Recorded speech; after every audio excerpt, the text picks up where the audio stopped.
Could I mention another issue to you? Did you hear about Mr. Putin's statement about me today? No.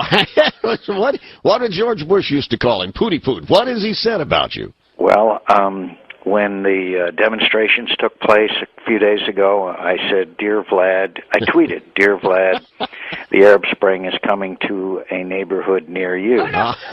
Well, there's if you get it, we'll send it to you. But it's an AP story by a guy named Vladimir Putin rejects any redo of fraud tainted vote. Apparently, he was on a call-in show, which he does once a year.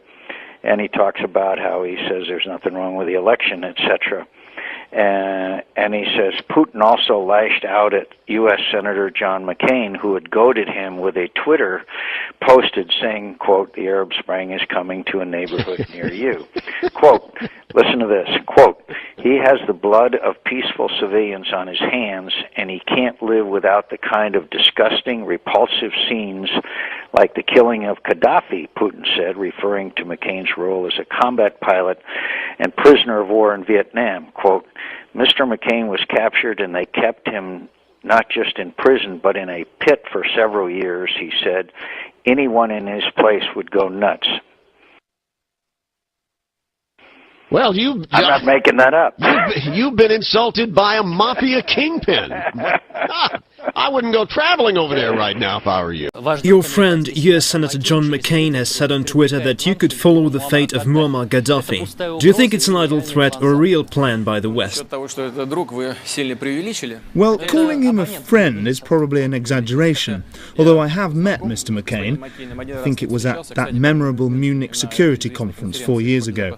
Yes, I've seen that statement. What can I say? First, his words weren't meant for me, but for all of Russia. Some countries would want Russia to step aside, to get out of the way, and stop interfering in the ruling of the world.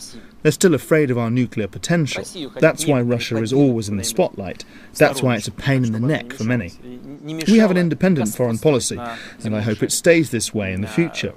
Of course, that's not very convenient for some people. Second, the West is not monolithic, and we do have more friends than enemies.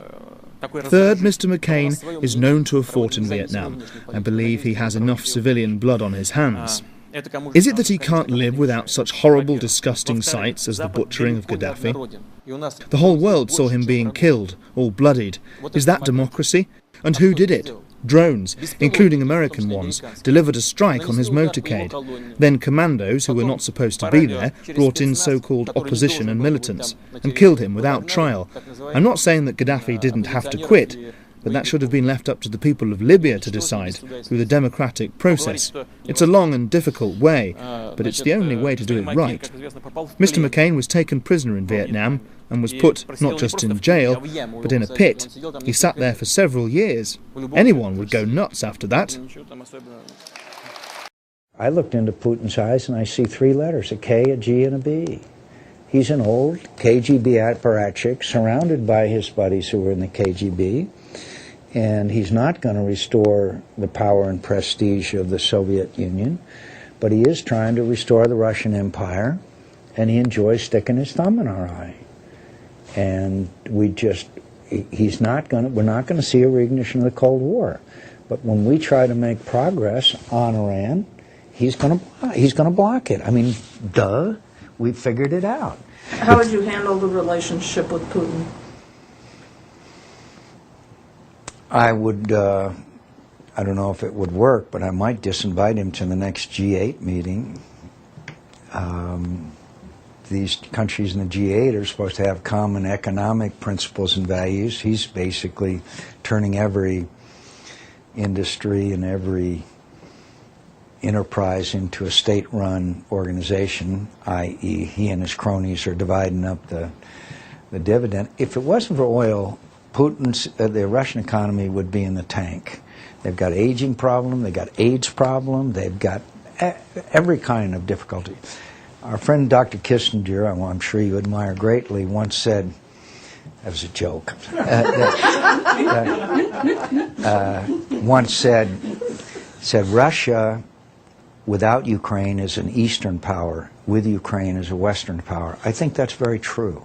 when you look at what used to be the Soviet Union and what it is now. So as I said, I don't see a reignition of the Cold War and nuclear, all of that kind of stuff.